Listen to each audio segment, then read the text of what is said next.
তা আমাদের নবীজি জিজ্ঞাসা করবে, আল্লাহ হিসাব কিতাব কিভাবে নিবেন? তা আল্লাহ বলে, সবারটা যেরকম নিব এরকমই নিব।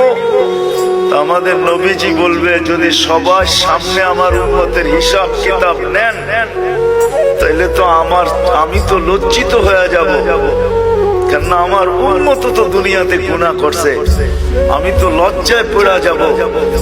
আল্লাহ জিজ্ঞাসা করবে, তাইলে কিভাবে নিব? তো নবীজি বলবেন যে আমাকে নিতে দেন, আমি আলাদা ভাবে নেই।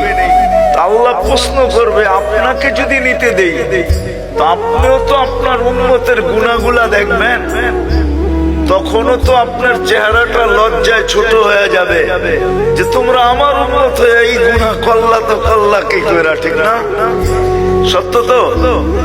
আল্লাহ জবাব দিবে, বন্ধু ওয়াদা, আপনার চেহারা আমি লজ্জিত করব না, বিদায় আপনার উম্মতের হিসাব কিতাব নিব আমি বটে, কারো সামনে না, আপনার সামনেও না, আমি পর্দার ভিতরে নিয়ে নিব, আপনাকেও জানতে দিব না, কাউকে জানতে দিব না।